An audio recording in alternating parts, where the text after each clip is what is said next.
तो यहाँ पर हमारे पास क्लास 9th के एनसीईआरटी का मैथ है और एनसीईआरटी के मैथ में हम लोग देख रहे हैं एक्सरसाइज 1.3। अब जैसा कि इसके इंट्रोडक्शन वाले वीडियो हमने डिटेल में बात किया है कि कोई भी परिमेय संख्या हमको दिया हुआ है तो उसको दशमलव में हम लोग कैसे व्यक्त कर सकते हैं। तो यहाँ पर उदाहरण में जो पहले नंबर का प्रश्न है ये हम देख लेते हैं। प्रश्न हमारा कह रहा है कि 10/3, 7/8 और 1/7 का दशमलव प्रसार लिखे। तो बेसिकली हमको करना क्या है, हमको करना है, यहाँ पर प्रश्न है हमारे पास 10/3, ठीक है। तो 10/3 के लिए हम लोग दशमलव प्रसार लिखेंगे। कैसे लिखेंगे, तो 10 में अपन क्या करेंगे, 3 से भाग देंगे। हमको पता है 3 बार में लगेगा, 3 तिया 9, ठीक है। यहाँ पर 10 में से 9 घटा देंगे, 1 आ जाएगा। अब एक जो है ये बड़ा छोटा है किससे, जिससे हम भाग दे रहे हैं यानी कि भाजक से। इस स्थिति में आगे भाग का क्रिया संभव नहीं है। भाग का क्रिया तभी संभव होगा जब हम यहाँ पर दशमलव लाएंगे। जैसे ही दशमलव हम यहाँ पर लाते हैं, 1 0 हमको उपहार के रूप में मिलेगा यहाँ पर लाने के लिए। फिर से करेंगे, 3 तिया 9, फिर से 10 में से 9, 1 0 उपहार के रूप में हमको यहाँ पर मिलेगा। फिर से 3 तिया 9, फिर 1 आएगा, फिर 1 0 उपहार के रूप में मिलेगा। तो ना ही ये उपहार खत्म होने वाला है और ना ही ये हमारा 3 खत्म होने वाला है। तो जब संख्याएं रिपीट होने लगती है तो भाग करना हम लोग छोड़ देते हैं। अतः हम क्या लिखेंगे, 10/3 बराबर 1 यहाँ पर देखेंगे 3.333 इस प्रकार से लिखेंगे, या 3.3 और इस पर एक लाइन खींच देंगे। इसका मतलब ये बार बार रिपीट हो रहा है। दूसरा प्रश्न है 7/8। आओ इसको हम सॉल्व करके देखते हैं। 7/8 का मतलब क्या है, देखो 7/8 इसको सॉल्व करना है, दशमलव के रूप में व्यक्त करना है। तो 7/8 का मतलब है 7 में अपन क्या करेंगे, 8 से डिवाइड करेंगे, भाग करेंगे। अब तुमको पता है यदि भाजक बड़ा है और भाज्य छोटा है तो भाग तो लगेगा नहीं। भाग लगाने का एक ही तरीका है कि पहले ही हमको यहाँ पर दशमलव लाना पड़ेगा, और जैसे ही हम यहाँ पर दशमलव लाते हैं तो 1 0 हमको उपहार में मिलता है, मिल गया। कितना बार में लगा देंगे, 7 टाइम्स, 7 बार में ये हो जाएगा, नहीं जी 7 टाइम्स ही कैसे लेगा, 8 बार में लगेगा, कितना हो जाएगा 64। 10 में से 4 घटाएंगे तो कितना होगा 6, ये खत्म। यहाँ पर फिर से 1 0 उपहार में आएगा, फिर कितना बार में लगाएंगा, फिर में लगाएंगा कितना बार में बताओ जरा, 7 बार में, ये हो जाएगा 56 यानी 56। 10 में से 6 घटाएंगे 4 होगा, ये खत्म, फिर से 0 आ जाएगा, कितना बार में हो जाएगा ये 8 पंचे 40। तो ये तो भाग पूरा खत्म हो गया। देखो यहाँ पर क्या हो रहा है, संख्याएं रिपीट हो रही है, मतलब ये जो दशमलव होगा ये कैसा होगा, शांत दशमलव होगा, जैसा कि हमने पहले भी बताया है। यहाँ पर संख्याएं ये अशांत होगा ना, अशांत होगा। और ये संख्याएं जो है 7/8 को यदि दशमलव के रूप में लिख रहे हैं ना, तो यहाँ पर दशमलव खत्म हो जा रहा है 0.875, तो ये हो जाएगा हमारा शांत दशमलव। अब आगे का देख लेते हैं, 1/7 का दशमलव प्रसार कैसा होगा, और जरा इसके बारे में बात करते हैं। तो 1/7 का दशमलव प्रसार हमको देखना है। 1 में भाग करना पड़ेगा 7 से, भाग लगेगा नहीं 1 से 7 में, क्या करेंगे दशमलव लेंगे और फिर 1 0 आएगा, तो 7 एकम 7, 10 में से 7 3 हो जाएगा 0, 7 चौका 28, 10 में से 8 2 हो जाएगा 0, 7 दूनी 14, फिर 10 में से 4 6 हो जाएगा, 7 8 56, 10 में से 6 घटाएंगे 4 हो जाएगा, कितना होगा 7 5 35, फिर 10 में से 5 घटा देंगे 5 हो जाएगा, 7 7 49, 10 में से 9 घटाएंगे 1 आ गया।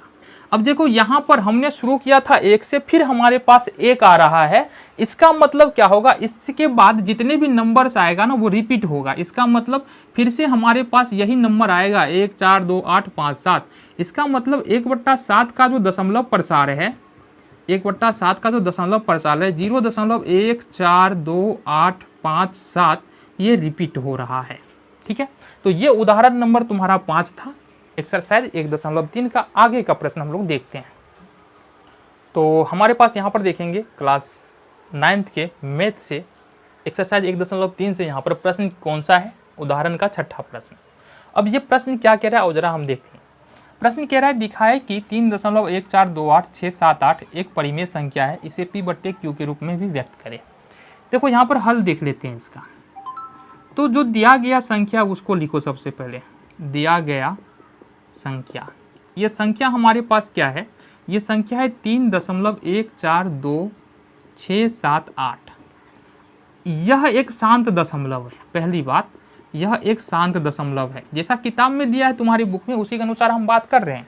यह एक शांत दशमलव है, ठीक है जी। अतः यह एक परिमेय संख्या होगा, यह एक परिमेय संख्या होगा। देखो बात करते हैं आगे, संख्या होगा। देखो शांत दशमलव का मतलब क्या होता है, शांत दशमलव का मतलब होता है कि भाग खत्म हो जा रहा है। और शांत दशमलव पहचानने का तरीका क्या है, अगर कहीं भी इस तरह से जैसे 2.25 लिखा है, 3.145 लिखा है, तो ये शांत दशमलव ही है। और जब शांत दशमलव है मतलब सीधा सीधी बात है परिमेय संख्या है। अगर अशांत दशमलव भी लिखा है जैसे 3.12 और इस पर ये लगा हुआ है या 0.3, तो ये अशांत दशमलव है। तो अशांत दशमलव भी परिमेय संख्या ही होता है। अब सवाल उठता है इसको P/Q में लिखने की, तो यहाँ पर 3.14267 इसको अगर हम लिखेंगे P/Q के रूप में तो दशमलव हटाएंगे, एक लिखेंगे और दशमलव बाद 1 2 3 4 5 6 6 डिजिट है, 6 अंक है, तो 1 2 3 4 5 6 जीरो आ गया। तो कहने का मतलब ये हो गया इसका P/Q4। क्लियर है बात। आगे चलते हैं। आगे अगला प्रश्न है हमारा प्रश्न संख्या 7, 0.3333 यानी 3 रिपीट हो रहा है को P/Q के फॉर्म में लिखो। देखो यहाँ पर समझो सवाल को, यहाँ पर इसको P/Q के रूप में लिखना है। जो भी संख्या है तुमको P/Q के फॉर्म में लिखना है। तो अगर शांत संख्या है तो शांत संख्या के लिए बताए हुए हैं। शांत संख्या में क्या होता है, जैसे 0.12 है, इसको P/Q के फॉर्म में लिखना है तो सिंपली बट्टा लेंगे, दशमलव हटा देंगे और 1 लिखेंगे, दशमलव बाद 2 अंक है, 2 जीरो आ गया, ये P/Q के फॉर्म में आ गया। बस इसको हमको सिंपलेस्ट फॉर्म में लिख लेना है। बट ये है अशांत दशमलव। अशांत दशमलव को P/Q के फॉर्म में कैसे लिखते हैं, क्या तरीका है। तो सबसे पहले जो संख्या दिया है ना, इसको x या y या z के बराबर मानो। तो हम मान लेते हैं, माना कि x बराबर 0.333 और इसको मानो समीकरण 1, ठीक है। अब यहाँ पर देखना पड़ेगा तुमको कि कितने अंक रिपीट हो रहे हैं। जैसे यहाँ पर केवल 3 रिपीट हो रहा है, कहीं पर ऐसा भी होगा कि 0.232323 ऐसा भी हो सकता है। तो यहाँ पर 2 अंक रिपीट हो रहा है। अगर सिर्फ 1 अंक रिपीट हो रहा है मतलब जो समीकरण 1 है उसके दोनों ओर हमको 10 से गुना करना है। तो दोनों ओर 10 से गुना करो, दोनों ओर 10 से गुना करने पर अगर 2 अंक रिपीट होता तो इस स्थिति में हमको 100 से गुना करना पड़ता। तो ये हो जाएगा हमारा x को 10 से करेंगे 10x और इसको अगर 10 से करते तो 1 3 कूद के इधर आ जाएगा, तो 3.333 ये तुम्हारा समीकरण 2 इसको मान सकते हैं। समीकरण 2 माना। अभी करना क्या है, तुमको समीकरण 2 में से 1 घटाना है। 2 में से 1 घटा लो, तो 10x में से यदि x घटाते हैं तो ये कितना हो जाएगा, 9x हो जाएगा। अब यहाँ पर क्या बच रहा है, 3.333 ये बच रहा है। इसमें से 3.333 में से यदि हम 0.333 निकाल दे तो ये हमारे पास ये खत्म हो जाएगा, 0 बचेगा सिर्फ 3। ये बच गया तुम्हारे पास 3। देन अगर x बराबर हमको पता है 9x गुणाम है, 9 को दूसरी तरफ लेके जाएंगे तो ये भागाम आ जाएगा। तो 3/9, 3 तिया 9, 1/3। तो इस तरह हम क्या लिख सकते हैं, 0.3 बराबर में 1/3। ये हो गया तुम्हारा सॉल्यूशन। तो यहाँ पर हम आगे के प्रश्न को देखते हैं। प्रश्न संख्या 8 उदाहरण का क्या कह रहा है और जरा हम बात करते हैं। यहाँ पर प्रश्न है 0.27 और ये बार बार रिपीट हो रहा है। इसको P/Q के फॉर्म में यहाँ पर हमको ज्ञात करना है, ठीक है, या लिखना है। तो कैसे कर सकते हैं, सबसे पहले तो करेंगे यहाँ पर मानेंगे, माना कि x बराबर 0.27। अब ये 27 यहाँ पर रिपीट हो रहा है। अब देखो 27 रिपीट हो रहा है, इसका मतलब हम क्या लिख सकते हैं, लिख सकते हैं x बराबर 0.272727। इस प्रकार से हम इसको लिख सकते हैं और इसको मानेंगे समीकरण नंबर 1। हमने पहले भी कहा था इससे पहले वाले प्रश्न में, यहाँ पर रिपीट होने वाले अंकों की संख्या कितनी है, 2 है। इससे पहले वाले प्रश्न में 1 अंक रिपीट हो रहा था तो वहाँ पर हमने 10 से गुना किया था समीकरण 1 को। यहाँ पर 2 अंक रिपीट हो रहा है इसलिए यहाँ पर 100 से गुना करना पड़ेगा। तो समीकरण 1 में 100 से गुना करने पर, 100 से गुना करने पर, तो यहाँ पर अगर LHS में यानी x में अगर 100 से गुना करेंगे 100x हो जाएगा। अब अगर 100 से अगर इसमें गुना करते हैं ना तो 27, ये जो 27 है ना ये इधर छलांग लगा देगा। तो ये हो जाएगा 27.272727। अब तुम्हारे मन में आया 2 चला गया तो बाकी 4 ही बचेगा ना। भाई साहब ऐसा नहीं होता है, क्योंकि बहुत सारा 27 है, इसमें से 2 चला ही गया तो क्या फर्क पड़ता है, ये तो कभी खत्म ही नहीं होगा, इनफाइनाइट तक जाने वाला है। अब ये समीकरण 2 हो गया। अब समीकरण 2 में से एक घटाएंगे, समीकरण 2 में से एक घटाएंगे। 2 हमारा है यहाँ पर देखो, LHS में 10x है, ये 100x है, वहाँ LHS में x है, मतलब ये हो जाएगा 99x। देन LHS में देखेंगे 27.2727 है, और यहाँ पर देखेंगे समीकरण 1 में क्या है, 0.2727 है। ठीक है, तो ये अगर घटाते हैं तो ये खत्म हो जाएगा, ये तो 0 हो जाएगा, बचेगा क्या 27। तो यहाँ पर बच जाएगा तुम्हारे पास 27। देन x बराबर क्या हो जाएगा 27/99।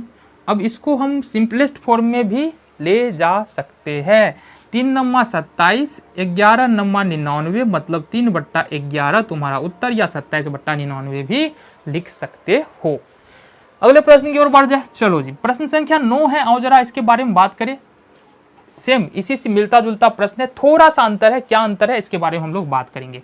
प्रश्न है 0.235, यहाँ पर दशमलव के बाद 3 अंक है, जिसमें से केवल 2 अंक रिपीट हो रहा है। यहाँ पर समझो दशमलव के बाद 3 अंक है, जिसमें सिर्फ 2 अंक रिपीट हो रहा है। यहाँ पर तुमको एक खेल खेलना पड़ेगा, तब जाके बनेगा ये प्रश्न। कैसे?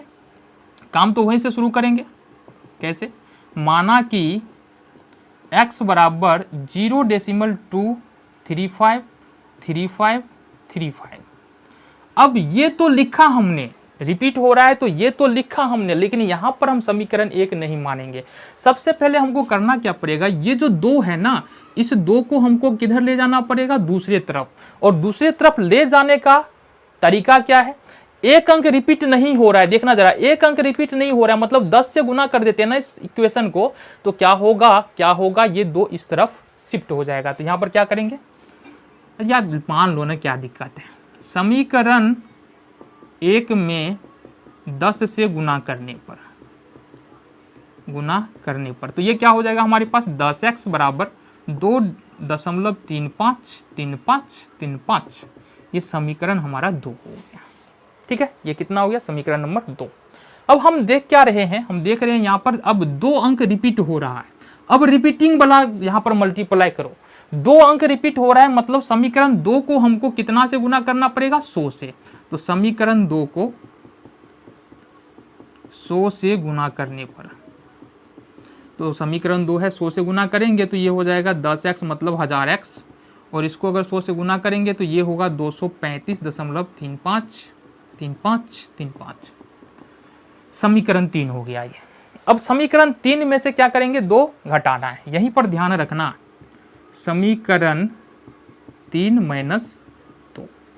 अब 1000x में से 10x घटाएंगे तो 990x बराबर में, यहां पर देखो 235.3535 में से 2.3535 घटाई दे तो ये तो खत्म, 0, 5 में से 2 3 3 2, 233 हो जाएगा। ठीक है, तो ये x बराबर फाइनली क्या निकल रहा है, 233/990। ये हो गया तुम्हारा उत्तर। ठीक है, क्लियर है बात, आगे बढ़ जाए। आ जाओ जी, यहाँ पर एक प्रश्न और हमारे पास फाइनली उदाहरण में बचता है, इस प्रश्न को देखते हैं और ये हमारा उदाहरण खत्म हो जाएगा। देन अगले वीडियो हम बात करेंगे एक्सरसाइज के बारे में। प्रश्न क्या हमारा देखो, प्रश्न है 1/7 और 2/7 के बीच में एक अपरिमेय संख्या हमको निकालना है। तो हमको पता क्या है कि 1/7 का जो वैल्यू होता है 0.142857 होता है, और इसी तरह से 2/7 का वैल्यू यानी 2/7 का वैल्यू होता है 285714। हमको क्या करना है ना, इस नंबर से बड़ा लिखना है और इस नंबर से छोटा लिखना है। तो लिखने का क्या तरीका है, देखो जरा, लिखने का तरीका क्या है। सबसे पहले 0.14 आ रहा है, यहाँ पर क्या है 2 है, तो हमको यहाँ पर क्या करना है, इससे बड़ा लिखना है। इससे जैसे ही बड़ा रखेंगे तो इससे तो छोटा हमको लिखना ही है। तो 14 यहाँ पर हमको 5 लिखना है। क्या लिखना है, यहाँ पर कितना है 2 है, जैसे 2 को हमने 5 में बदला तो ये जो नंबर तुमको दिख रहा है, ये नंबर इस नंबर से बड़ा दिख रहा है और इस नंबर से क्या है, छोटा है। अब इसको अपरिमेय संख्या में हमको बदल देना है। कैसे, 4 5 5 4 5 5 5 4 5 5 5, ये एक अपरिमेय संख्या हो गया। 0.146466 4666 इस प्रकार से 2 हो गया।